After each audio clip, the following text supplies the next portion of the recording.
Good day, viewers.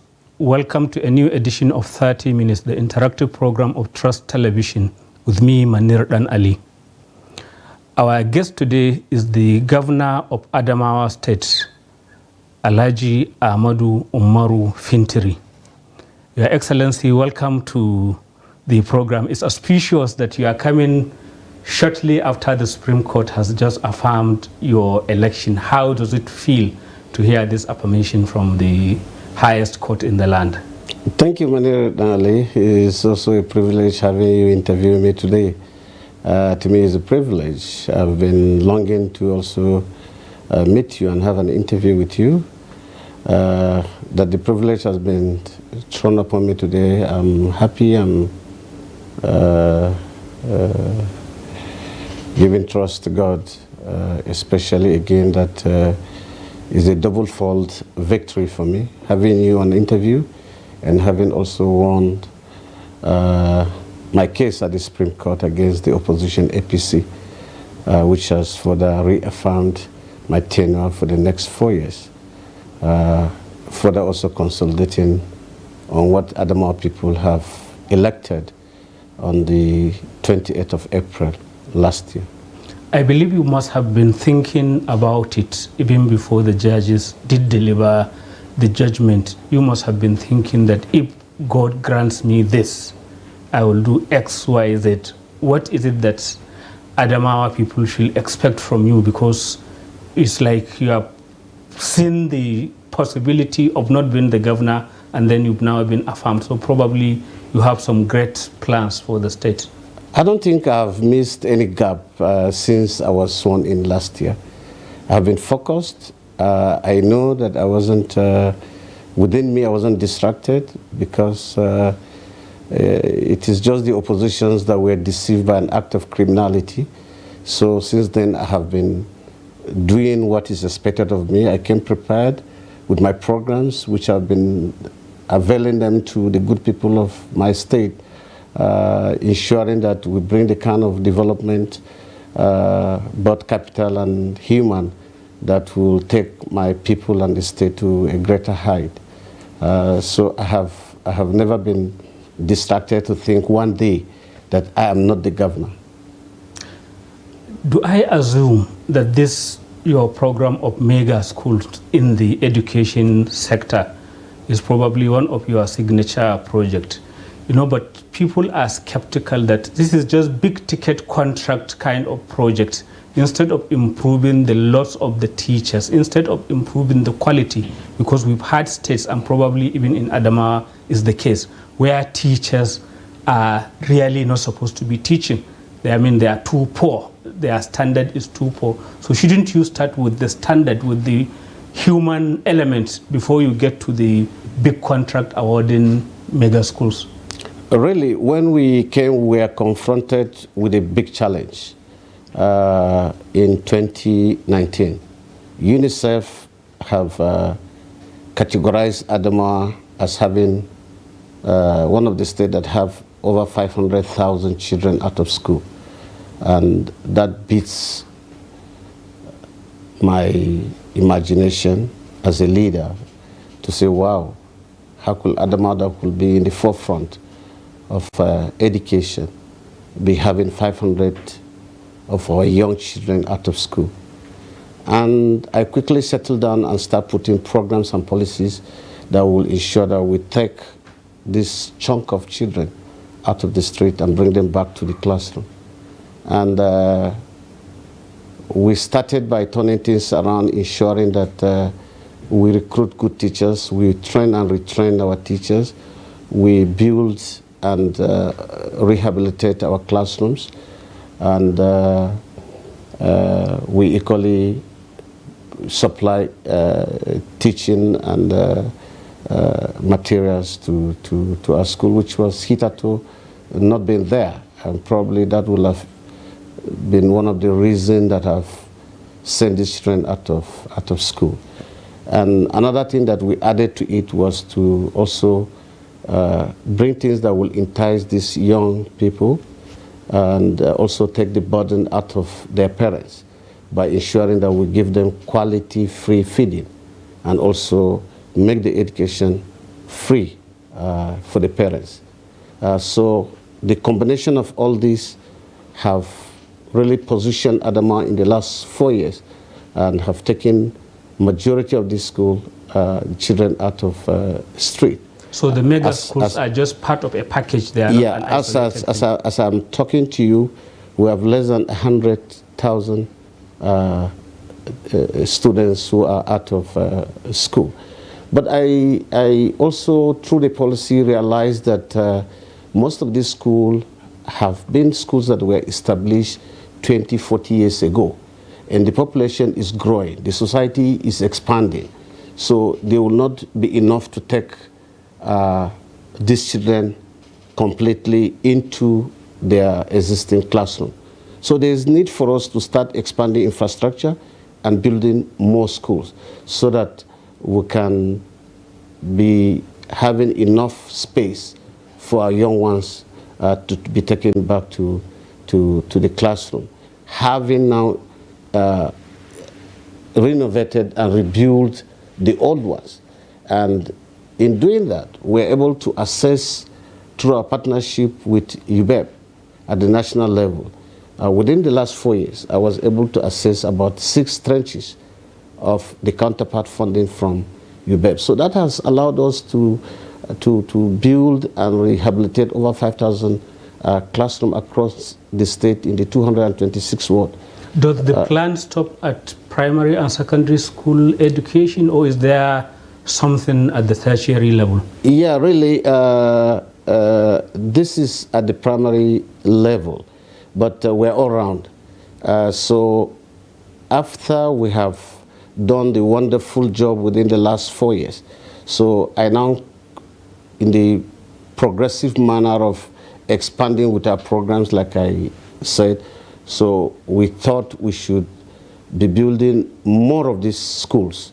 And so I came up with this model of having these mega schools in the first instance in all the headquarters of the 21 local government, having a nursery, primary school, and junior secondary school. And all free. Now building a new branch school so that we can continue to expand and take these children out of school and making the environment very conducive for our young children. And have taken it further to the secondary school level. Like I said, we are giving free feeding. We have renovated our classes, recruited qualified and good teachers, and that has given us results immediately. What about investment in you dwelt on education. Yeah, really, investment in education always make you to feel the benefit will come 10, 20 years time. But for us, we have started because of the enormity of the resources, time, and planning that we have put into it. We have started seeing the result immediately. Last year, NECO and WAEC, Adamawa State came the best in the whole of the North, and second only after Abia in the whole federation. So you can see that our policy in education have really yielded a very positive result. Are you still going to hold hands for people up to the tertiary? Really, because I know that with this areas and what have you. Yes, Manira, I know that in our planning from the pre-nursery, nursery, primary, secondary school, now that the students are getting good results, the only thing we can also do to take these students to a higher level is to expand and ensure that we prepare the tertiary institutions. And if you go to the state today, our university is the only state university that is ranked in the country. And we have really put a lot of time and resources there also. Within my period of 4 years, we have built 4 brand new faculties, we have built hostels, we have virtually built an entire campus for the university.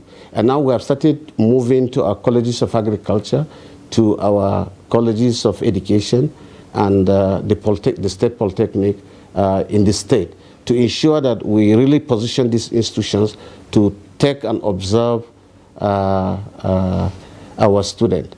That does not take away that our students are not competing very well in taking their quotas in other universities across the country.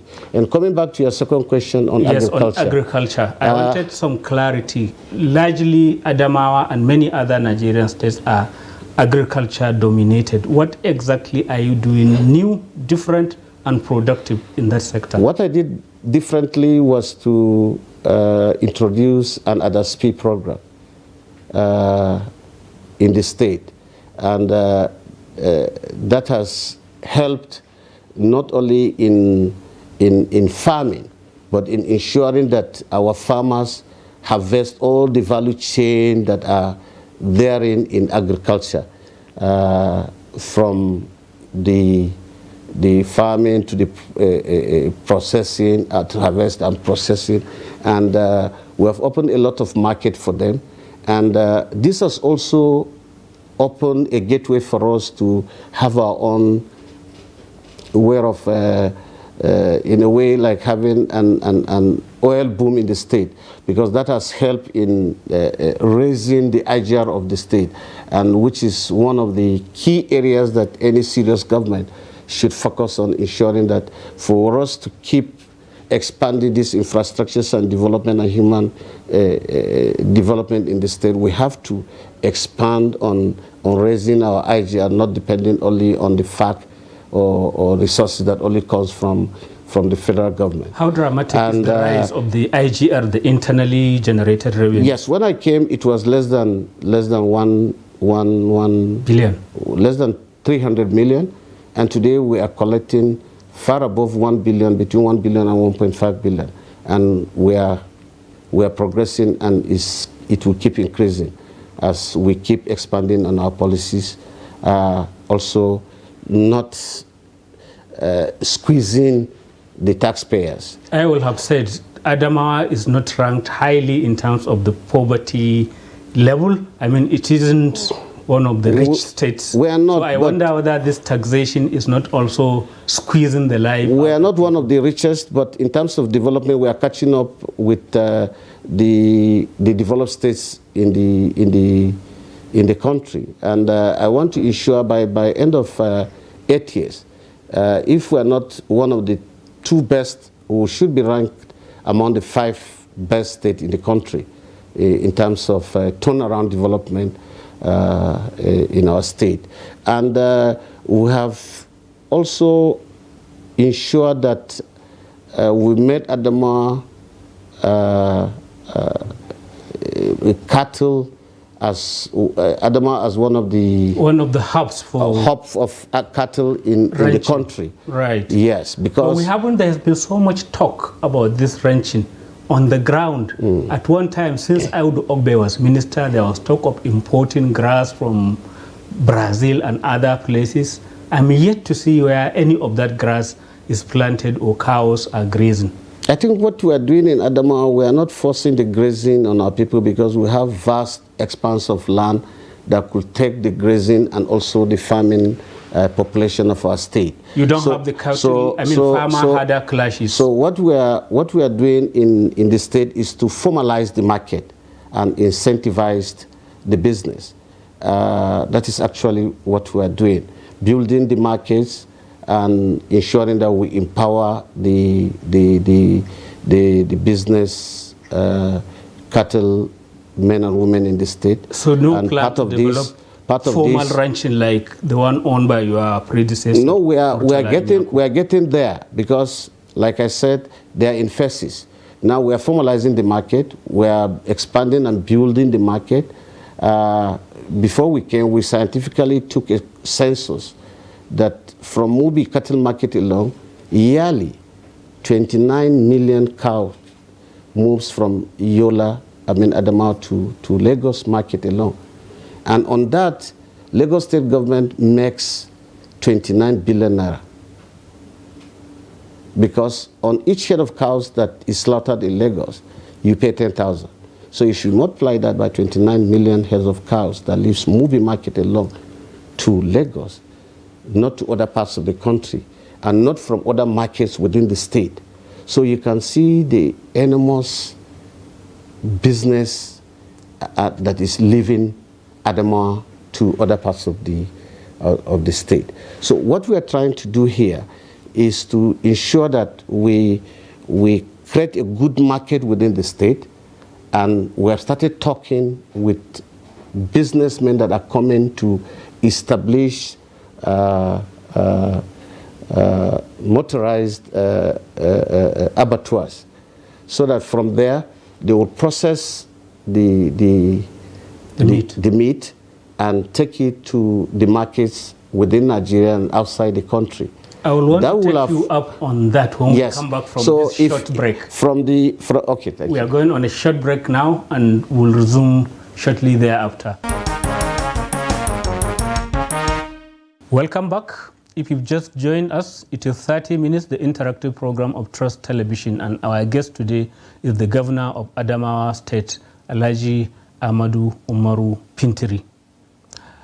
Your Excellency, before we went on break, you are touching on the effort to be taking processed meat to Lagos instead of taking live cows.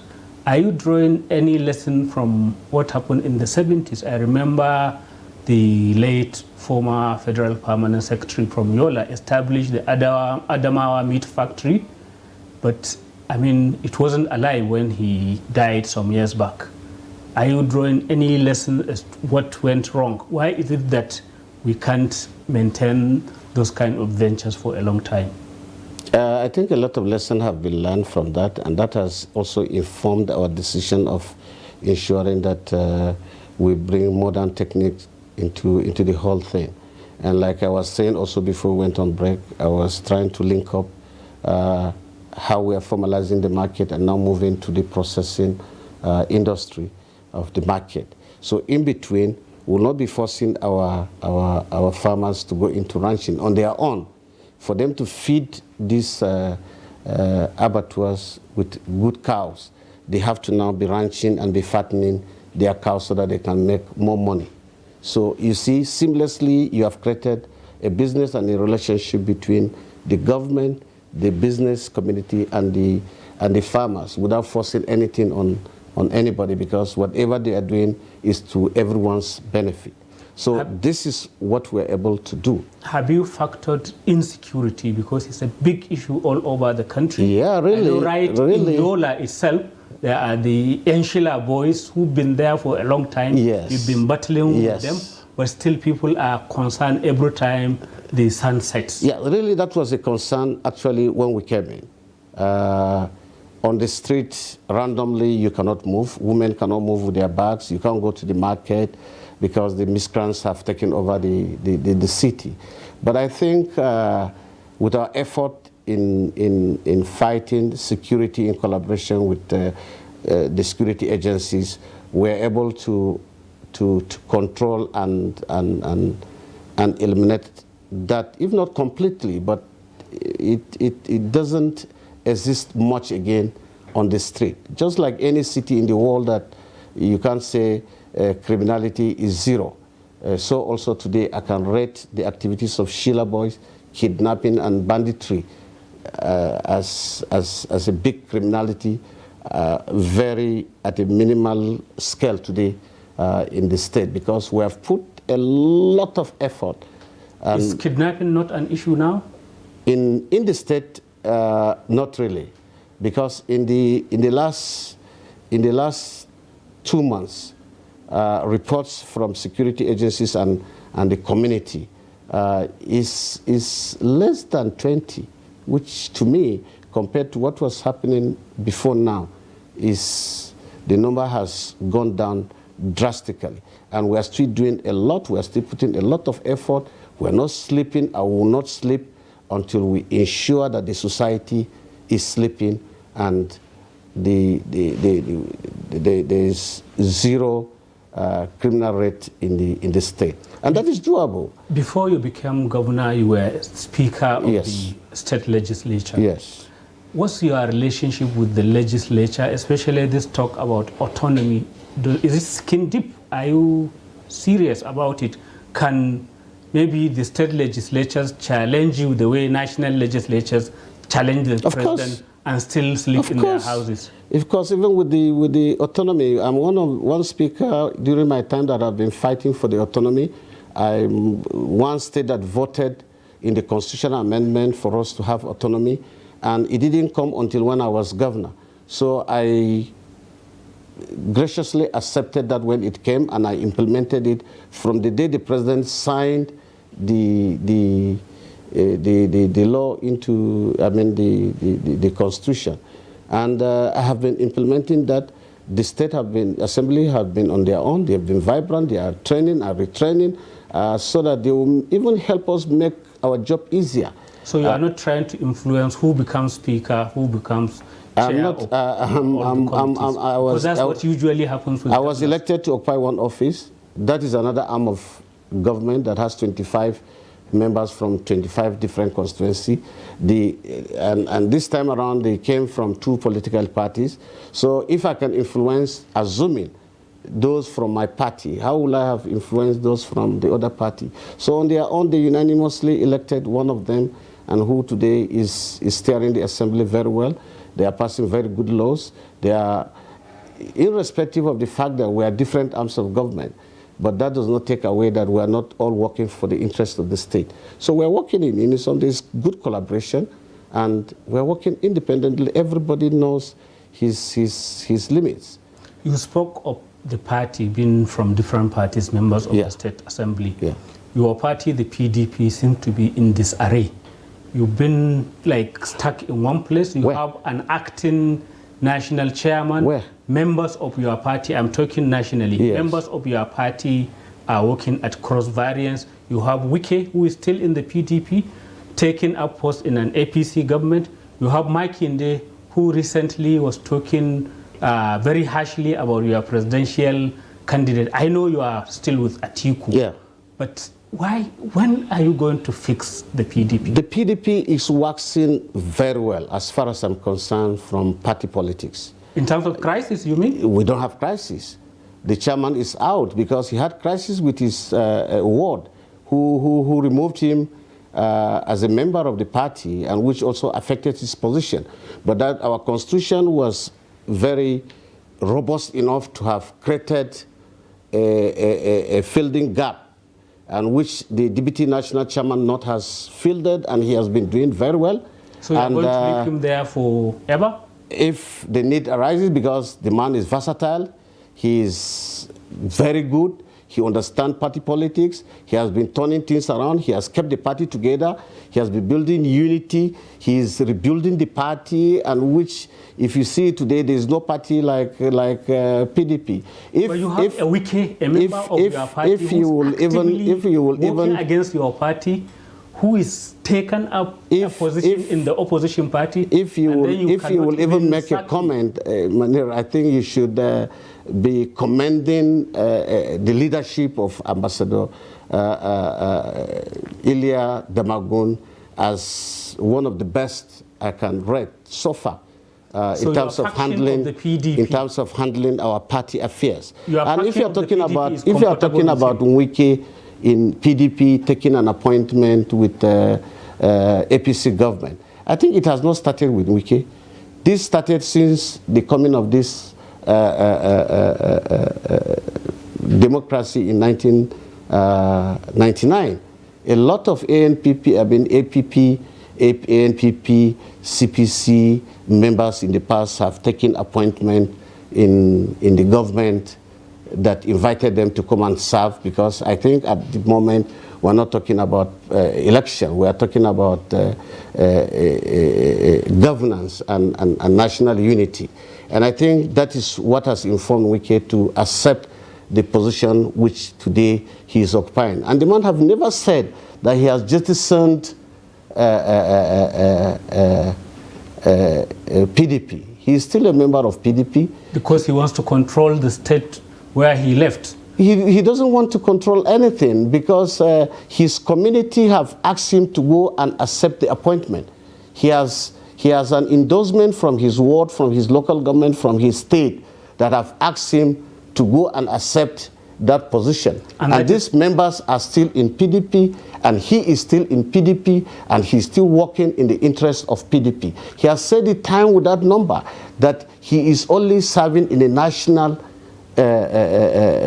government of national unity. So there are no disciplinary issues in the PDP as far as the Wike position is concerned? There's none, because I don't think he has done any harm, because he is still a member of PDP, working for the national government. And he still attends PDP meetings. Something tells me that PDP is in a very weakened position that it can't assert itself, which is why it has to work on action where if you are, the weakest are concerned. If you are talking about playing a viral opposition, it is still early. This government needs to be given time. We're in multiple crises in this country. So we should not be boxing or putting every government into a corner that it cannot work for the interest of for the national interest. We should also be having at the back of my mind that there's time to play politics and there's time to play governance. Let's go back to Adamawa State. Yes. I want to pick on the poverty level. Yeah. I was struck that when there were the NSAS crisis, yes, Adamawa was one of the areas where you had people going to private warehouses and taking things. I mean, we didn't imagine that the level of poverty was such. Are you doing anything to address those kind of things? Because we thought that the moral upbringing is different. People wouldn't go into people's warehouses except I don't think either that it was poverty that pushed those people to go and bungle into the warehouses to pick foods that were kept to be shared to the entire population, including tractors.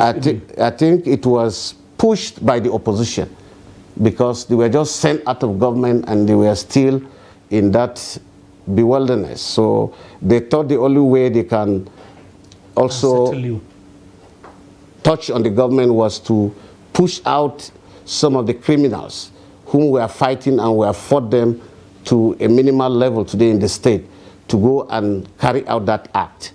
But it wasn't done by the reasonable Adamawa citizens. And most of them are strangers that have come to do menial jobs in the state. But I think that has been resolved, and I think the state is booming economically, and that is why we've been also building on the human capacity through ensuring that we patronize our local contractors. If you take, for example, these schools that we have been discussing about, we're going to spend a chunk of close to 16 billion. And all these contracts were given to local contractors, and all the materials will be sourced locally. And that is intentionally meant to build the economic capacity of our people. And that is not just what we've been doing. We've been doing a lot in the health sector. Within my tenure, we've built about 7 new cottage hospitals and have expanded on all the existing and the general hospitals in the state. We have built over 146 primary health care across the 226 wards that hitherto didn't have any health care centers in the state. Very good point to end this edition of the interview. I'm afraid we have exhausted our time, Your Excellency. We are very grateful for you being on the program. Thank you. Viewers, that's the end of this edition of 30 Minutes. Keep a date with us.